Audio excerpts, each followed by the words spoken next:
the Essex witch bottle. In 2004, during routine restoration work on a 17th-century cottage in the village of Great Dunmow, Essex, construction workers broke through the brick foundation beneath an old hearth. Hidden behind a layer of soot, blackened mortar was a small glass bottle, sealed tightly with a corroded iron stopper and hardened resin. It had been deliberately concealed within the fireplace wall, positioned directly at the heart of the house. The discovery was documented as an ordinary historical find, but laboratory analysis would suggest something far more deliberate. The bottle measured just under 6 inches tall and was composed of thick green glass typical of the late 1600s. Inside, researchers found a darkened liquid residue that chemical testing later identified as human urine. Suspended within the fluid were bent iron nails, several pins, fragments of fingernails, and strands of hair. The metallic objects were not randomly dropped. They were arranged in a dense cluster near the center, some twisted into subtle arcs, as if shaped intentionally before insertion.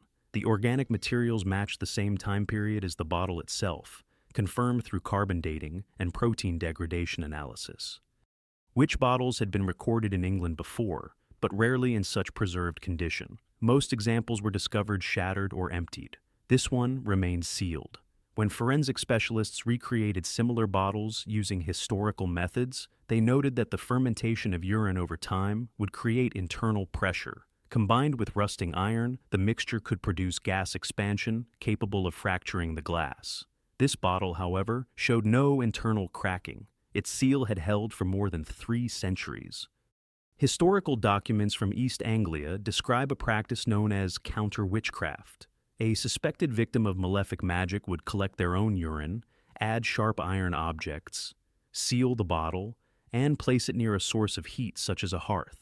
The belief was that the trapped liquid would symbolically attack the witch responsible, causing pain or forcing them to lift the curse. The process relied on sympathetic linkage between body fluid and spirit. It was not symbolic decoration. It was intended as a weapon. What distinguishes the Essex bottle is not its existence, but its precision. The nails were bent inward, pointing toward the organic material at the center. The stopper had been reinforced with layered resin, suggesting fear of leakage. It had been hidden in the most protected structural point of the house. Whoever placed it there did not intend for it to be found. They intended for it to remain active. Following its removal, the artifact was transferred to a regional museum archive. Initial press coverage described it as a curious relic of superstition. Within months, references to its chemical analysis were removed from the museum's online records. Requests to examine the biological residue were denied, citing contamination concerns. Photographs of the internal arrangement were replaced with external images only. The sealed bottle was no longer described as a defensive measure, but as domestic folklore. If these bottles were merely symbolic, why were they constructed with such consistent internal logic? Why use personal biological material rather than neutral ingredients? And why conceal them within the structural core of homes instead of displaying them as talismans?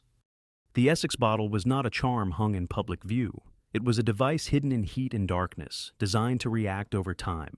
It suggests a belief not only in unseen forces, but in mechanisms by which those forces could be manipulated. If an entire region quietly embedded such objects into their homes, were they protecting themselves from imagined threats, or responding to something they believed was already operating among them? The bath curse tablet. In 1979, during a routine dredging operation at the ancient Roman bath complex in Aquae Sulis, now modern Bath, workers uncovered a dense cluster of thin metal sheets buried beneath layers of black silt at the bottom of the sacred spring. At first glance, they appeared to be scraps of construction material, but when carefully unfolded, the sheets revealed tightly etched Latin inscriptions, scratched into the soft lead with deliberate force. Many of them were folded several times, pierced with nails, and thrown into the mineral-rich waters. They had not fallen there by accident. They had been placed with intent. Over 100 such tablets were recovered from the site, each measured roughly 3 to 5 inches across and less than 1/10 of an inch thick. The lead was soft enough to mark without tools, yet durable enough to survive nearly 2,000 years submerged in warm, chemically active water.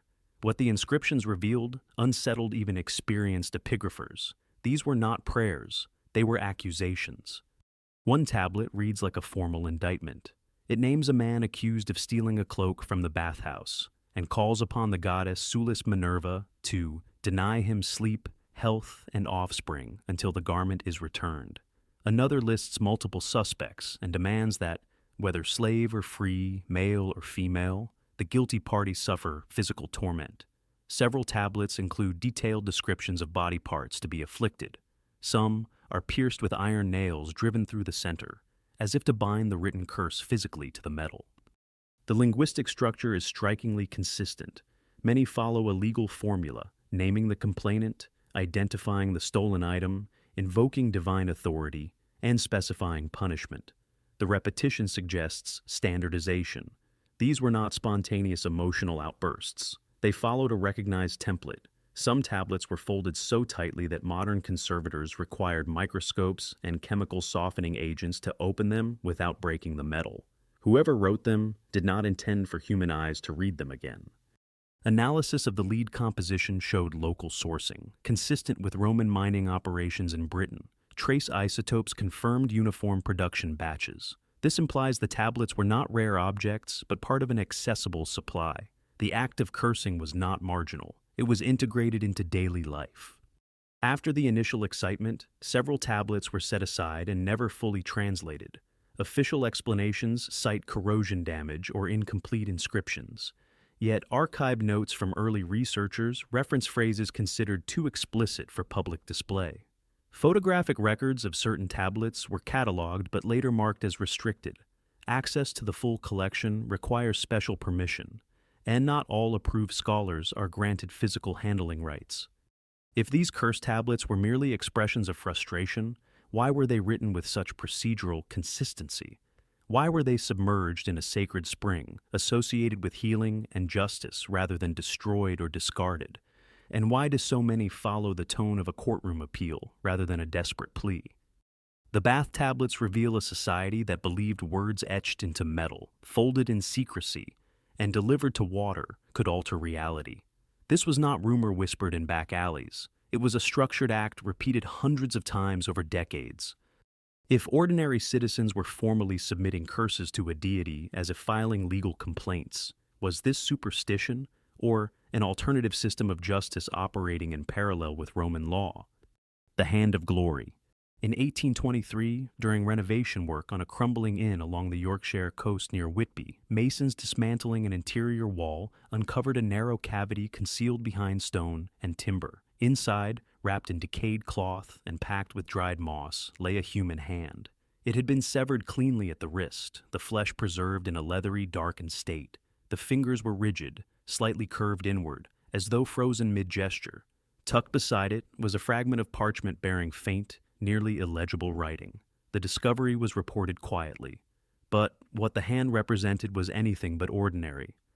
Measured at just under 8 inches from wrist to fingertip, the hand showed signs of deliberate preservation. Chemical analysis conducted decades later indicated exposure to high concentrations of salt and nitrate compounds. Microscopic residue revealed traces of animal fat and plant alkaloids absorbed into the tissue. These were not random contaminants. They suggested a controlled curing process, one intended to prevent decay rather than accelerate it. The bones remained intact beneath the dried skin. The fingers were unbroken. Whoever prepared it understood anatomy. Historical accounts describe an object known as the Hand of Glory. According to 17th and 18th century texts, it was fashioned from the severed hand of a condemned criminal, often taken from the gallows. The fingers were said to serve as candle holders. When lit, the candles allegedly rendered anyone inside a targeted house motionless. The only countermeasure, according to folklore, involved specific herbal preparations known only to certain practitioners. These descriptions were long dismissed as rural legend, yet the Whitby specimen displayed distinct wax residue along the fingertips, consistent with repeated burning. The accompanying parchment fragment contained partial instructions written in archaic English. Words such as drying, midnight, and bind were visible under ultraviolet examination. Though incomplete, the text aligned closely with passages found in lesser-known grimoires circulated in northern England during the 17th century. It was not a child's story. It was procedural. The hand was transferred to a regional collection and briefly exhibited as a curiosity. Within years, it was removed from public display. Official explanations cited preservation concerns. Later references to the object describe it vaguely as an anatomical relic. Requests to conduct DNA testing were declined. Photographs of the parchment were archived but not republished. The object itself was relocated to storage under restricted classification. If this was merely superstition, why invest such care in preservation? Why use a human limb instead of carved wood or wax imitation? And why include written instructions detailing preparation steps?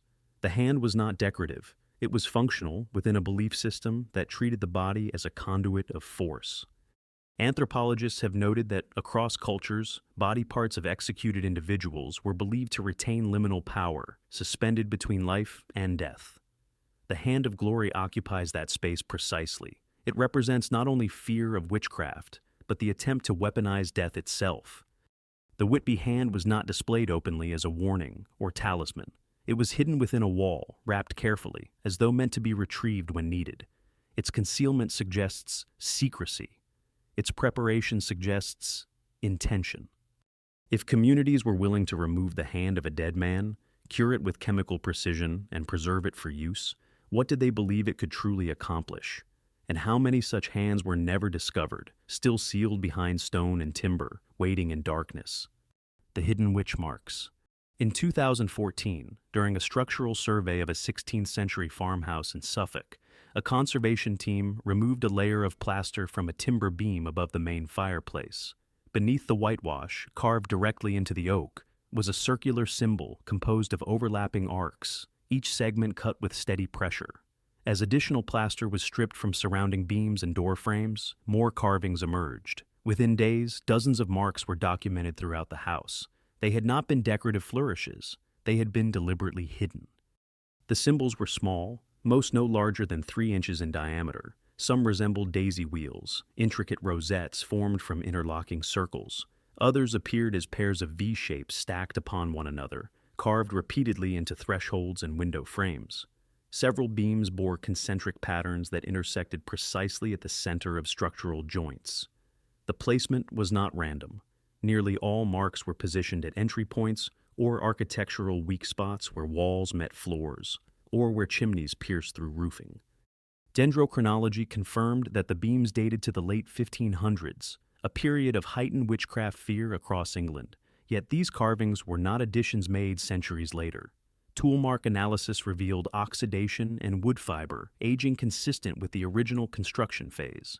The marks had been cut before the plaster was applied. They were built into the house itself. What distinguishes the East Anglia findings is not the existence of such marks, but their density. In one structure alone, over 100 separate carvings were identified. When researchers expanded their survey across Norfolk and Essex, similar symbols were found in barns, churches, and even manor houses. In several cases, the marks were discovered on the interior faces of doors, hidden from external view. They were not meant to signal belief to neighbors. They were meant to remain unseen. Historians initially dismissed the carvings as masons' marks or idle doodles. However, comparative analysis showed repeating geometric consistency across counties. The double V symbol, often interpreted as a reference to the Virgin of Virgins, appeared in identical orientation in houses separated by over 50 miles. The daisy wheels shared proportional ratios, suggesting intentional design rather than casual sketching. Infrared imaging revealed that some carvings had been retraced multiple times over decades, deepened as though reinforcement was required. After the findings gained media attention, access to certain private structures was restricted. Conservation bodies cited preservation concerns and discouraged removal of additional plaster. Academic funding for expanded surveys was limited. Several detailed mapping studies were never formally published, remaining in conference abstracts only. The carvings were gradually reframed as apotropaic symbols, a term that both acknowledged and diminished their function. If these marks were merely decorative, why conceal them beneath plaster? Why carve them at structural junctions rather than visible surfaces? And why repeat identical geometric forms across regions without centralized communication systems? The East Anglia carvings suggest a widespread architectural response to perceived intrusion. The symbols were not amulets worn on the body. They were embedded into the skeleton of buildings, etched into the very bones of domestic life. They imply fear not of distant threats, but of forces capable of crossing thresholds, descending chimneys, slipping through unseen openings. If entire communities incorporated protective geometry into their homes during construction, was it paranoia fueled by rumor, or collective experience reinforcing belief? The carvings remain in place today, faintly visible beneath peeling plaster in forgotten attics and unused barns. They were never intended for admiration. They were carved in secrecy, sealed in silence, and trusted to stand guard long after the hands that cut them had turned to dust. The Basel Poppet. In 1898, during excavation work near the outskirts of Basel, Switzerland, laborers widening a burial ground uncovered a secondary grave shaft, positioned several feet away from a marked headstone. The shaft contained no coffin. Instead, wrapped in deteriorated linen and packed with compacted soil, was a small human-shaped figure made of coarse cloth. It measured approximately 9 inches in length, stitched crudely at the limbs, with the head formed by a tight bundle of fabric knotted at the neck. At first glance, it appeared to be a child's toy accidentally buried. Closer examination suggested something else entirely. The doll's torso had been pierced repeatedly with thin metal pins, several of which remained embedded through layers of cloth and stuffing. When conservators carefully opened the stitching under laboratory conditions, they discovered strands of human hair tightly coiled inside the chest cavity. Microscopic analysis indicated that the hair originated from more than one individual. Trace fibers interwoven with the stuffing matched fragments of wool consistent with garments from the same aura as the adjacent grave. The fabric had not been randomly assembled. It had been constructed with deliberate layering. Carbon dating placed the doll in the late 17th century, a period during which Switzerland experienced localized accusations of witchcraft, though far less documented than in neighboring regions. The grave nearest to the shaft belonged to a woman recorded in parish archives as having died from unnatural affliction. No official charge of witchcraft was noted, yet the proximity between the burial and the concealed doll raised questions. The pins were not inserted uniformly. Some clustered around the chest and abdomen, others along the limbs. Several had oxidized in place, leaving rust halos embedded in the surrounding fibers. Forensic reconstruction demonstrated that the doll had been pierced at different times rather than in a single event. The cloth bore signs of handling, compression marks suggesting repeated squeezing or bending before final burial. It was not created and discarded immediately. It had been used. European folklore references objects known as poppets, fashioned to represent specific individuals. The concept was simple in description. What was done to the figure would affect the person symbolically linked to it. Hair, nail clippings, or fragments of clothing served as personal anchors. The Basel doll contained all 3 components. This was not a generic effigy. It was personalized. After its discovery, the artifact was catalogued briefly and described in a regional journal as a ritual textile object. Detailed chemical reports were archived, but never widely circulated. Requests to conduct DNA comparison with remains from the adjacent grave were denied, citing ethical constraints. The doll was removed from display within a few years and transferred to controlled storage due to organic instability. If the doll had been placed in the grave as an act of closure, why bury it separately instead of alongside the deceased? Why pierce it multiple times across an extended period before sealing it underground? And why incorporate biological material so carefully if symbolism alone was sufficient? The Basel Poppet was not a charm worn openly. It was concealed beneath soil, separated from public view. It suggests sustained intention rather than momentary anger. Someone returned to it repeatedly. Someone believed that pressure applied to cloth could reach beyond fabric and thread. If such objects were dismissed as superstition, why do they display procedural consistency across regions and centuries? And how many similar figures remain undiscovered, stitched in secret, still holding the remnants of hair and intent within their seams? The Prague Ritual Mirror. In 1931, during demolition work on a 17th-century townhouse in Prague's Mala Strana district, construction crews dismantling an interior partition uncovered a narrow wooden box embedded between 2 brick columns. The box had been sealed with iron nails and coated in hardened pitch. Inside, wrapped in yellowed linen, lay a small circular mirror no more than 4 inches across. Its glass surface was darkened, nearly opaque, reflecting only distorted shadows. Carved into the wooden backing behind the glass was a series of tightly arranged geometric symbols, cut with sharp precision. At first glance, the object resembled a decorative personal mirror typical of the late Renaissance period. However, laboratory examination revealed irregularities. The reflective layer was not silver, as expected for the era, but a thin amalgam containing mercury and traces of antimony. Spectrographic analysis indicated that the metallic backing had been reheated at least twice after initial manufacture. Microscopic cracks in the glass suggested exposure to elevated temperatures approaching 500 degrees Fahrenheit, yet the surface remained intact. The carvings on the reverse side formed interlocking triangular patterns intersected by circular lines. When photographed under ultraviolet light, faint additional markings appeared between the grooves, almost invisible to the naked eye. Linguists compared the symbols to fragments found in Central European grimoires circulating during the 17th century, particularly those referencing scrying practices. In such traditions, mirrors were used not for reflection, but for invocation. The surface was intended to become a portal of perception, a threshold between observer and unseen presence. Witness statements from the demolition team noted that when the mirror was first exposed to daylight after centuries in darkness, its surface briefly emitted a pale sheen before dulling again. Though this effect was later attributed to dust and oxidation, the timing was recorded in the site log.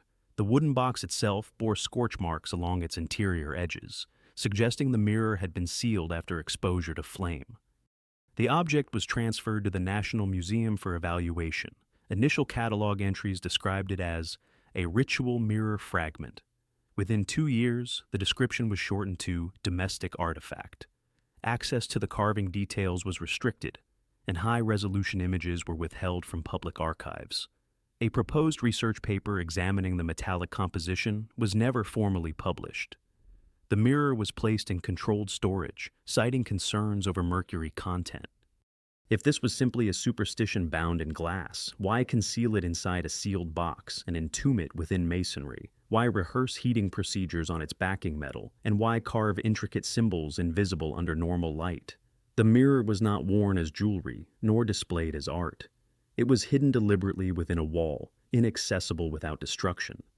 Unlike amulets meant to repel, mirrors in occult tradition were meant to attract. They were surfaces intended to capture or channel. The Prague relic suggests a belief not merely in protection or curse, but in communication.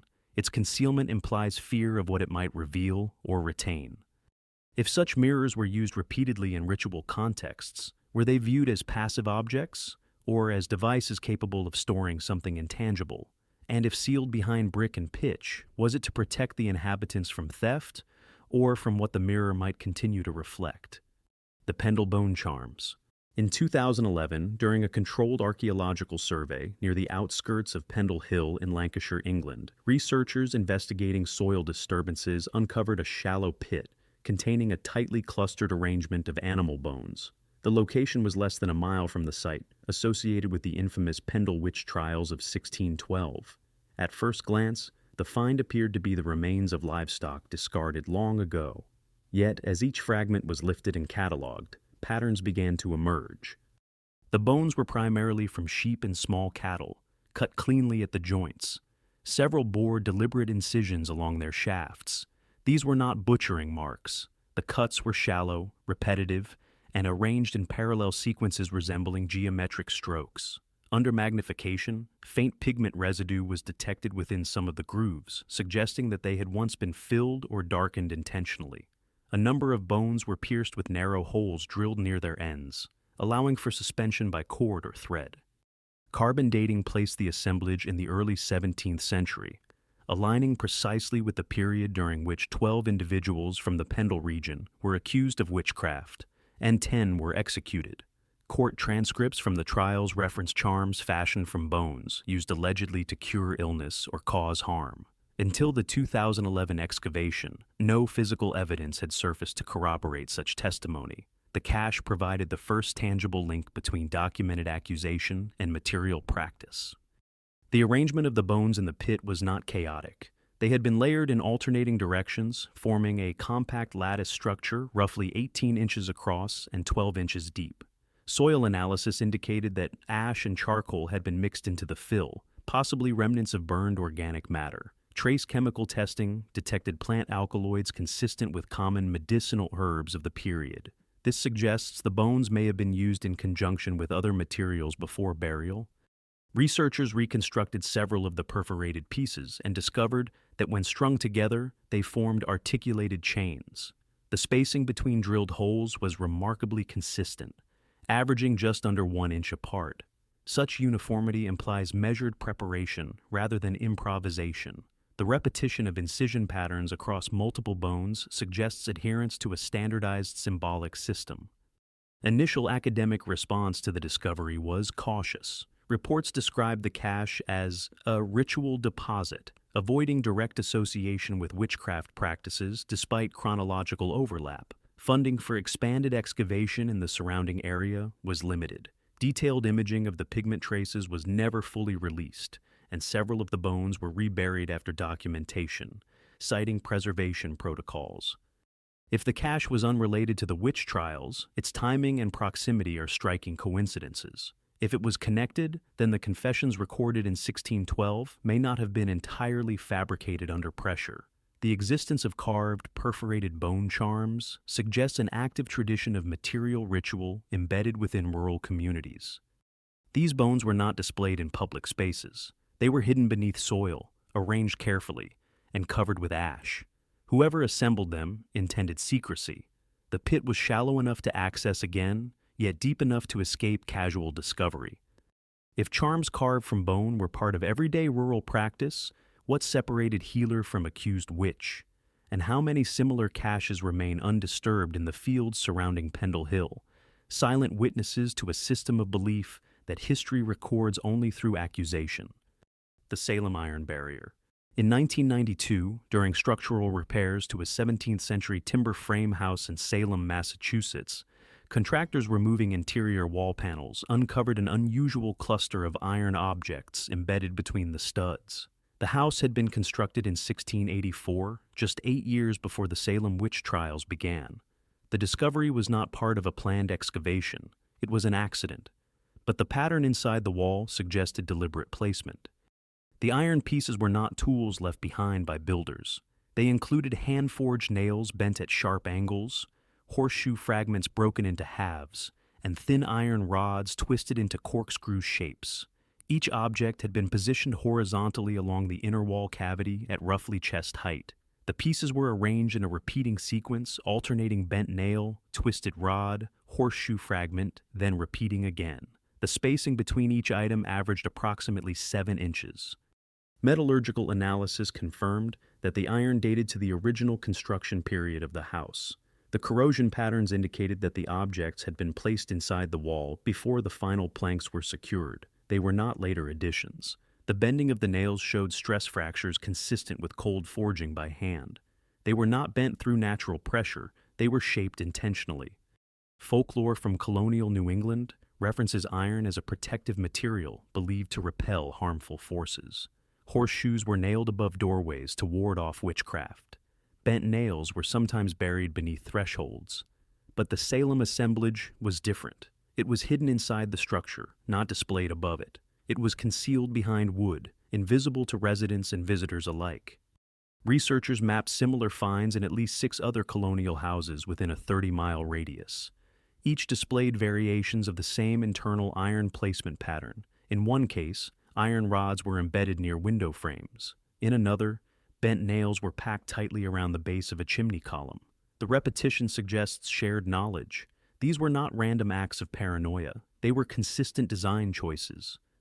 When the Salem discovery was briefly reported in a local historical bulletin, it was framed as folk magic architecture.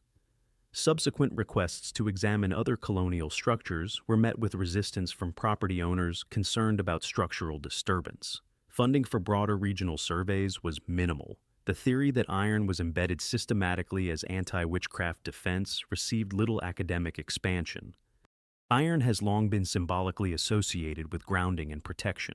In European tradition, it was believed to disrupt malevolent influence. What distinguishes the Salem assemblage is the deliberate concealment within walls. If the purpose was symbolic display, visibility would have been expected. Instead, the iron was hidden at structural joints, particularly near entry points and heat sources. The house itself had no direct documented connection to accused witches, yet it stood within a community gripped by fear of invisible harm. The embedded iron suggests that fear predated formal accusations. Residents were reinforcing their homes years before hysteria reached its peak. If bent iron was believed to disrupt unseen forces, why embed it in repeating sequences rather than scatter it loosely? Why place it inside walls rather than above doors? And why does the pattern repeat across multiple homes constructed independently?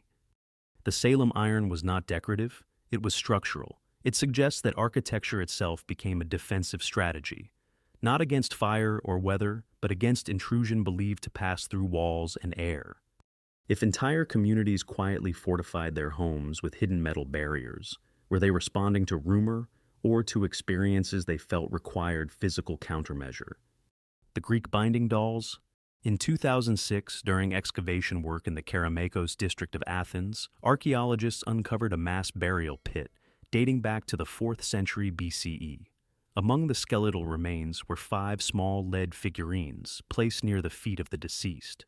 Each figurine measured between 2 and 4 inches in height, shaped crudely in human form.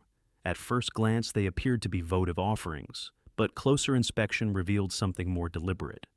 Every figure had its arms drawn tightly behind its back. The legs were fused together, as if bound. Thin iron nails pierced through the torsos, some driven through the head or abdomen. Several of the figurines bore inscribed names scratched into the lead surface, though corrosion had obscured parts of the lettering. Under magnification, the inscriptions revealed personal names common to the era, not mythological references. Lead was not chosen at random. In ancient Greek thought, it was associated with the underworld due to its dull color and heaviness. Binding spells, known as katadismoi, were often written on thin sheets of lead and buried in graves or wells. The figurines found in Athens were different. They were not flat tablets. They were shaped bodies, physically constrained and punctured. Chemical analysis showed that the lead originated from Laurion mines south of Athens, indicating local production. The nails were forged iron, consistent with other artifacts from the same stratigraphic layer. Soil deposition suggested that the figurines had been placed in the pit at the same time as the burials, not added centuries later. The association between the dead and the bound figures appears intentional. Ancient texts describe binding rituals intended to restrain rivals in court, athletic competition, or romantic pursuit. The spellwriter would invoke chthonic deities and call upon spirits of the restless dead to enforce the binding. The Kerameikos figurines seem to embody that process physically. Their twisted posture and pierced limbs replicate the act of constraint.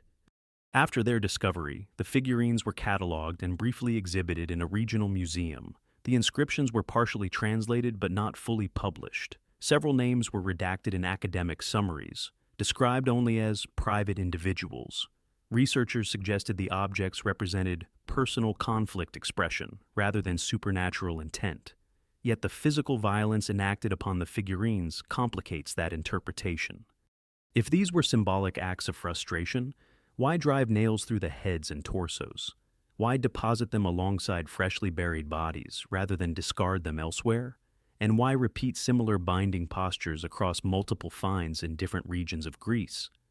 The figurines are small, easily overlooked in a display case, yet their posture communicates unmistakable restraint. They represent a belief that controlling an effigy could control a person, that bending soft metal could bend a living will. Unlike charms meant to protect, these objects were designed to immobilize. They were not hidden in homes for defense. They were placed in graves to recruit the dead as accomplices. If individuals in classical Athens resorted to such measures in disputes, how deeply embedded was the belief that unseen forces could be directed? And if binding rituals were common enough to leave physical traces across centuries, what does that reveal about the invisible systems operating beneath public law and philosophy? The Catacomb Ritual Chamber. In 2004, during a restricted inspection of a sealed corridor within the Paris catacombs, municipal workers documented an unauthorized chamber carved into a side wall of the limestone tunnels. The catacombs, extending over 200 miles beneath the city, contain the remains of more than 6 million individuals relocated from overcrowded cemeteries in the 18th century.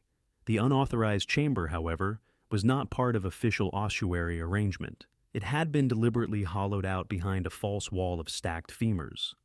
Inside the chamber, investigators found a compact collection of objects arranged on a flat stone slab. The layout was symmetrical. At the center lay a small iron blade approximately 6 inches long, its edge dulled but intact. Surrounding it were fragments of human bone, carved with shallow intersecting lines. Several pieces bore dark residue consistent with candle soot. Melted wax pooled beneath them in hardened layers, suggesting repeated use rather than a single event. Further examination revealed a small ceramic bowl containing compacted ash mixed with granular material later identified as pulverized bone. Trace chemical testing detected organic residues including fatty acids consistent with decomposed tissue. The ash did not originate from standard cremation, remains cataloged in the catacombs. It appeared to have been processed separately. The geometry of the layout was precise. The carved bone fragments formed a loose circle around the central blade. Wax drippings aligned along faint chalk markings, still visible on the limestone floor. When measured, the diameter of the circle was just under 24 inches. The spacing between each object was nearly identical. This was not casual vandalism. It was structured placement. Municipal records indicate that the chamber had been sealed prior to the late 19th century renovations. Dust accumulation and mineral deposits on the objects suggest the arrangement had remained undisturbed for decades, possibly longer. The corridor containing the chamber was not accessible to the general public and required knowledge of lesser-used pathways within the tunnels. Initial internal reports described the find as ritualistic staging. Photographs circulated briefly among city officials before being archived. Public statements reduced the chamber to evidence of modern urban exploration activity. However, toolmark analysis on the bone carvings showed oxidation consistent with at least early 20th century exposure, not recent incisions. The iron blade's corrosion pattern suggested prolonged placement rather than recent deposition. If the arrangement was purely theatrical, why choose a sealed corridor inaccessible without deliberate effort? Why carve human bone rather than use substitute material? And why maintain symmetrical spacing and repeated wax layering indicative of ongoing return visits? The catacombs are already a space defined by proximity to the dead. To construct an additional hidden chamber within them suggests intentional layering of secrecy. The objects inside were not displayed publicly. They were concealed behind carefully arranged skeletal remains, effectively buried within a burial site. Unlike previous artifacts tied to individual homes or rural communities, the Paris chamber represents collective anonymity. There are no names inscribed, no personal identifiers, only geometry, repetition, and proximity to human remains. It is less about targeting a specific individual and more about invoking environment itself. If such kits were assembled in subterranean chambers among millions of bones, what was being sought in that darkness? Protection, power, communication, or something else entirely? Across regions and centuries, these artifacts reveal a pattern: bottles sealed with bodily fluids, tablets etched in metal, hands cured in salt, dolls pierced and buried, bones carved and arranged, mirrors hidden in walls, iron embedded in architecture, figurines bound in graves, tools arranged among the dead. If these objects were only superstition, why do they demonstrate procedural consistency, concealment, and material precision across cultures separated by time and geography? Are we looking at scattered relics of fear, or fragments of a structured system of practice that once operated quietly beneath the surface of ordinary life? Conclusion. Across centuries and continents, the artifacts examined in this investigation share more than thematic similarity. They reveal repetition. They reveal structure.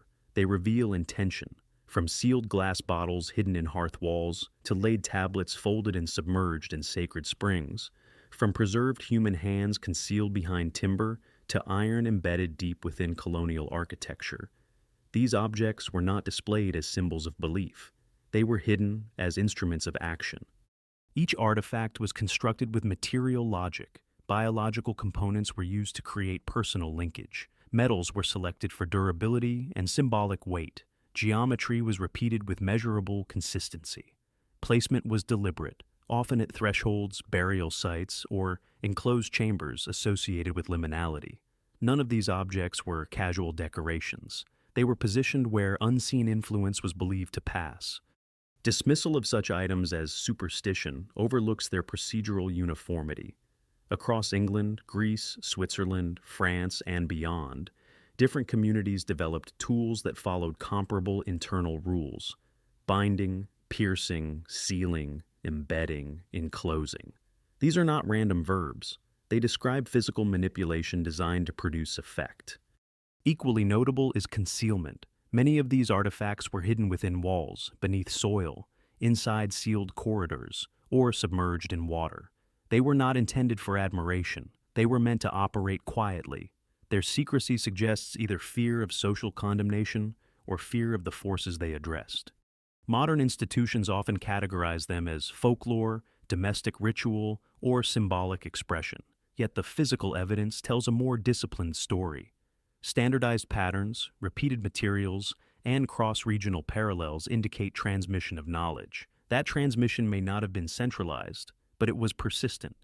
If these objects were only expressions of anxiety, why were they built with such precision? Why return to them repeatedly over time?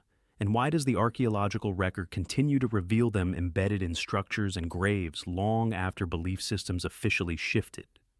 The artifacts remain. Their creators are gone. The practices that shape them are fragmentary at best, but the pattern endures in wood, metal, bone, and glass. Were these relics the products of imagination fueled by fear, or remnants of a disciplined system that once claimed to influence reality through material design? If so many cultures independently built tools to bind, protect, and invoke, perhaps the deeper question is not whether the system existed. Perhaps it is what convinced them that it was necessary.